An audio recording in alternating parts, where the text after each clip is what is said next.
ऐसी सुविधाएं यहाँ पर मुहैया आप करवा रहे हैं। और मैं अब बुलाना भी इन्हीं को चाहूंगा, RCI Raj career institutional senior secondary school English medium school, बहुत सारे कैंपस, क्योंकि 5 कैंपस में ये चल रहा है। मैं आमंत्रित कर रहा हूं आज इस कार्यक्रम की अध्यक्षता कर रहे श्री विजय यादव जी कि वो मंच पर आए और इन युवाओं को लाभान्वित करें अपने विचारों से। और साथ में जो आज की जो भी इनामें दी जा रही है वो विजय यादव जी की तरफ से है। जोरदार तालियां इनके लिए।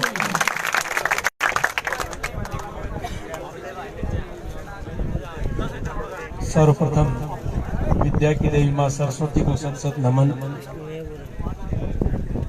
बालाजी निशुल्क डिफेंस एकेडमी, निशुल्क एक नाम बहुत बड़ा है, यदि आप उस पर ध्यान देंगे। डिफेंस एकेडमी के नाम पर बहुत सारे चार्जेज लिए जाते हैं। और जब मैं पहली बार इधर आया, यादराम जी ने जब मुझे बताया कि सर हमारे खोरी में एक ऐसा डिफेंस एकेडमी भी चलता है जो विद्यार्थियों को, युवाओं को निशुल्क तैयारी करवाता है, तो सबसे पहले मैं बालाजी निशुल्क डिफेंस एकेडमी के जितने भी मेंबर्स हैं, जितने भी सहयोगी हैं, उन सबको तहे दिल से बहुत बहुत धन्यवाद ज्ञापित करना चाहता हूं। आज के इस शानदार कार्यक्रम में मुख्य अतिथि पद को सुशोभित करें आप सबके बीच में अलवर से पधारे हुए कर्नल साहब, आप सबके दिलों की धड़कन भाई युवा राजकुमार भाई राज कोचिंग से, नारायणपुर से आप सबके बीच में पहुंचे दिव्या क्लासेस से भाई सुरेश ज्ञानपुरिया जी, जैसा कि आप नाम से पहले यादराम जी बता चुके हैं कि जिनके नाम के पीछे मेरी खुद की दिल की इच्छा है कि आने वाले समय में ये जो पीछे लगाया जाता है, ये चौधरी है, ये यादव है, ये शर्मा है, ये गुजर है, ये सब खत्म कर दिए जाए, ताकि हम हमारे इन विद्यार्थियों में, हमारे इन युवाओं में ये जो ईर्ष्या की भावना जो पैदा होती है वो जातिवाद से शुरू होती है। मेरे दिल की तमन्नाएं हैं। मैं आपको बता दूं कि मेरे 2 बच्चे हैं, एक बच्चा है, एक बेटी है। दोनों के नाम के पीछे कुछ भी नहीं। आने वाले समय में मेरे नाम के पीछे जो यादव लगा हुआ है, आने वाले 3-4 महीने में उसको हटा दूंगा, क्योंकि इससे जब आप कहीं जाते हैं तो पता नहीं क्यों, चाहे वो ऑफिस की लाइन में बैठा हुआ हो, चाहे कितना ही बड़ा अफसर हो, चाहे कोई राजनेता हो, सबसे पहले उसके दिल में पीछे के जो सरनेम होता है उसके आधार पर बहुत बड़ी गलत भावनाएं आती हैं। और कई बार बहुत अच्छी प्रतिभाओं जो होती हैं, जो वास्तव में निखरने लायक होती है, उन प्रतिभाओं को भी पीछे कर दिया जाता है केवल पीछे के नाम की वजह से। इसलिए मेरे दिल की ये इच्छाएं हैं कि आने वाले समय में इन सब नामों को हटा करके केवल विद्यार्थियों का जो नाम है राकेश है, राकेश कुमार हो जाए, लेकिन उसके पीछे यादव या चौधरी नहीं लगे। आप भी इस बात को थोड़ा दिल से लगाकर विचार करना। आप इन चीजों को महसूस करेंगे क्योंकि अभी आप युवा हैं। मैं आप लोगों को बता दूं, जितने भी कार्यक्रम होते हैं, यदि आप उन पर विचार देंगे, विचार करके सोचेंगे, यादराम जी से मालूम करना, या जो बच्चे मुझसे जुड़े हुए हैं, ज्यादातर मैं युवाओं के कार्यक्रम में शामिल होता हूँ, बुजुर्गों के कार्यक्रम में कम जाता हूँ, क्योंकि युवा जो है 3 अवस्थाएं होती है, बाल्य अवस्था, युवा अवस्था और वृद्धावस्था। सबसे शानदार जो अवस्था है वो युवा अवस्था है। जीवन का सब आनंद यदि आता है वो युवा अवस्था में आता है। बाल्य अवस्था में बच्चा मस्ती तो जानता है लेकिन समझ नहीं होती, वो भला बुरा कम जानता है। वृद्ध अवस्था जब होती है उसमें उसके पास समझ बहुत होती है, लेकिन वो समझ के साथ साथ में ताकत जो होती है धीरे धीरे उसकी कम हो जाती है, अर्थात उसमें जोश जो होता है वो कम हो जाता है। एक युवा अवस्था ही ऐसी है जिसमें जोश भी होता है, होश भी होता है, साथ में नॉलेज भी होता है, और वही एक युवा अवस्था है जिसमें सभी रूप विद्यार्थी अपने जीवन में एक्टिव है तो ले सकता है। इसलिए सबसे ज्यादा यदि प्रेम है, सबसे ज्यादा यदि लगाव है तो आप जैसे युवाओं से ही है। आप जैसे युवा देश की तकदीर को बदलते हैं, देश के भविष्य को बदलने में सबसे बड़ा यदि योगदान होता है तो वो युवाओं का होता है। हमारी जो बेटियां हैं, आपकी जो बहनें हैं, पहले गलत सोच थी, आज जब इनको दौड़ते हुए देखा, अभी कुछ देर पहले वो ममता नाम की बच्ची होकर लेट रही थी, क्योंकि वो हताश है। हताश जो दिल से कमजोर होते हैं वो होते हैं। एक साथी था आपका, जो जैसे कि सुरेश जी ने बताया, एक साथी आपके बीच में था जो 4 राउंड 5 राउंड की जो चर्चाएं की, मैं चाहूंगा कि उसका सम्मान किया जाए, क्योंकि बहुत आगे चल रहा था, सबसे आगे था और उसमें जुनून था। दूसरी बार कोशिश करने के लिए उसने विचार किया, लेकिन तुरंत कोशिश कर दी। कोशिश करने में हमें सब कुछ विचार करना चाहिए। बिना प्लानिंग यदि आप किसी काम को करेंगे, बिना प्लानिंग यदि आप चाहे दौड़ कर रहे हैं, चाहे आप एक्सरसाइज कर रहे हैं, बिना गाइडेंस के कर रहे हैं, बिना किसी प्लानिंग के कर रहे हैं, तो निश्चित आपको असफलता मिलेगी। सफल होने के लिए आपको प्लानिंग चाहिए, सफल होने के लिए आपके अंदर जज्बा चाहिए, सफल होने के लिए आपके अंदर कंपटीशन की भावना चाहिए। यदि कंपटीशन की भावना है तो अपने साथियों से चाहिए, और वो कंपटीशन की भावना दिल से चाहिए, द्वेष भावना से नहीं चाहिए।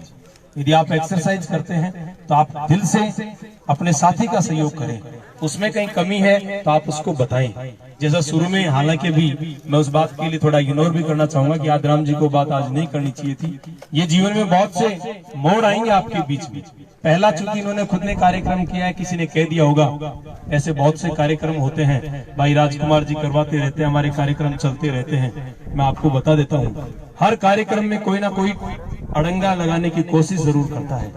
आप जब आगे बढ़ेंगे तो दो ही आदमी आपके ऐसे मिलेंगे जो आपको बहुत आगे ले जाने की कोशिश करेंगे। नंबर एक, वो आपके गुरुजी, चाहे उन्होंने फर्स्ट क्लास से लेकर के 12वीं तक पढ़ाया है, चाहे उन्होंने कॉलेज में पढ़ाया है या फिर उन्होंने कोचिंग में पढ़ाया है।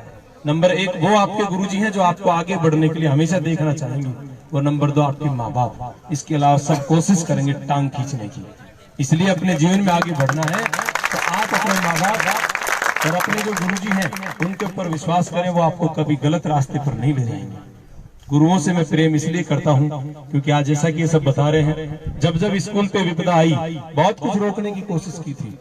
आपके स्कूल को रोकने के लिए बहुत से ऊपर से अप्रोच आए थे, लेकिन वो गुरुजी हैं जिनके आशीर्वाद से आज आपका स्कूल जो है, जो आप सब नाम ले रहे हैं आरसीआई, वो किसी एक आदमी की दम से नहीं है। वो उन गुरुजनों के आशीर्वाद और जो साथ में सशक्त टीम लगी रहती है, उन सबकी इच्छा शक्ति और उनकी मेहनत का परिणाम है कि आप जैसे बहुत से युवा भी उनमें जुड़ते हैं और वो स्कूल के लिए हमेशा पॉजिटिव थिंकिंग रखते हैं। इन सब का परिणाम है कि आज आपका जो बानसूर है उसमें आपके स्कूल का नाम।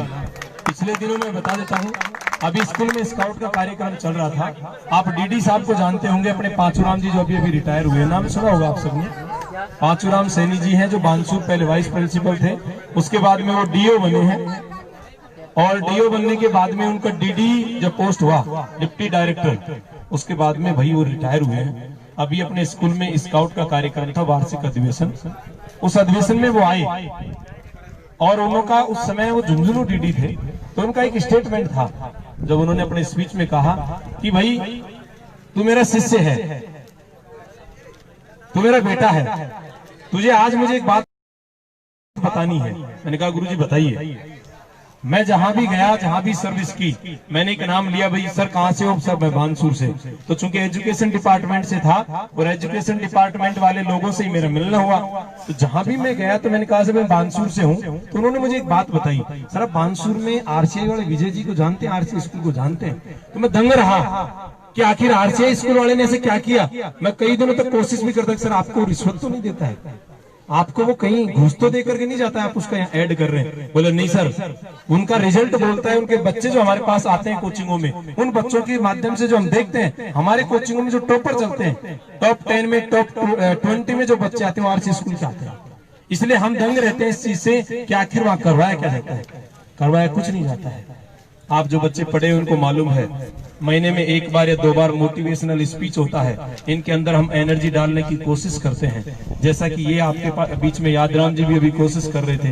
तो आप अपने जो साथी, इनमें से आप किसी एक साथी को इस प्रकार से तैयार करें जो आपकी यदि ऊर्जा कम हो जाए तो उस ऊर्जा को दोबारा से पुश कर दे, आप लोगों को मोटिवेट कर दे, फिर आपको प्रॉब्लम नहीं आए। जैसा कि अभी सब 4-4 लाइनों के माध्यम से कुछ कोशिश कर रहे थे, मैंने बैठे बैठे 3-4 लाइनें निकाली कि चलो आज मैं भी 4 लाइनों के माध्यम से इनसे कुछ कहना चाहूंगा।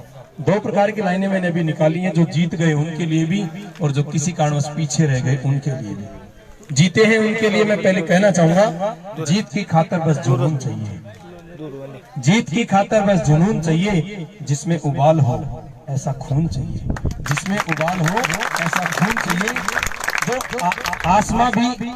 जो आसमां भी आएगा जमीन पर, ये आसमां भी आएगा जमीन पर, बस इरादों में जीत की गूंज चाहिए, बस इरादों में जीत की गूंज चाहिए। कुछ विद्यार्थी जैसे आप दौड़े हो, कई ऐसे हैं जिन्होंने रेस नहीं जीती, लेकिन मैं कॉन्फिडेंस के साथ कह रहा हूं कि उन्होंने कई चीजें सीख ली आज। क्या सीखी? सबके साथ जब दौड़े तो पहली बात ये सीखी कि यार हमने शुरू में ताकत ज्यादा लगा दी, यदि मैं शुरू में ताकत नहीं लगाता तो हो सकता है मैं भी रेस जीत जाता। ऐसा किस किस ने महसूस किया? शुरू में पहले राउंड में, दूसरे राउंड में दम करके ताकत लगाई, फिर धीरे धीरे धीरे धीरे पीछे हो गए। ये पहली बात आपने सीखी। मेरा कहने का मतलब है हर खेल से आप सीखेंगे। सीखने का काम आप क्या करेंगे? आप जीतें ये जरूरी नहीं है, लेकिन प्रत्येक खेल में आप कुछ ना कुछ सीखें, ये बहुत जरूरी है। तो आप सीखने की कोशिश करें। जो किसी कारणवश पीछे रह गए थे उनके लिए मैंने अभी स्क्रीनशॉट, जानते हो, अभी अभी मैंने वो लिया है। जीतूंगा मैं भी, जीतूंगा मैं, यह खुद से वादा करो। जीतूंगा मैं, खुद से वादा करो। जितना सोचते हो कोशिश उससे ज्यादा करो। जितना सोचते हो कोशिश उससे ज्यादा करो। तकदीर भी रूठे पर हिम्मत न टूटे, तकदीर भी रूठे पर हिम्मत न टूटे। मजबूत इतना अपना इरादा करो, मजबूत इतना अपना इरादा करो। जब टूटने लगे हौसले, जब टूटने लगे हौसले तो बस ये याद रखना, जब टूटने लगे हौसले तो बस ये याद रखना, बिना मेहनत के हासिल तक तो ताज नहीं होता, बिना मेहनत के हासिल तक तो ताज नहीं होता। ढूंढ लेना अंधेरों में भी मंजिल अपनी, ढूंढ लेना अंधेरों में भी मंजिल अपनी।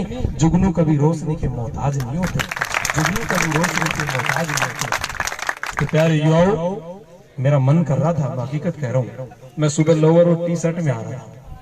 किसमें?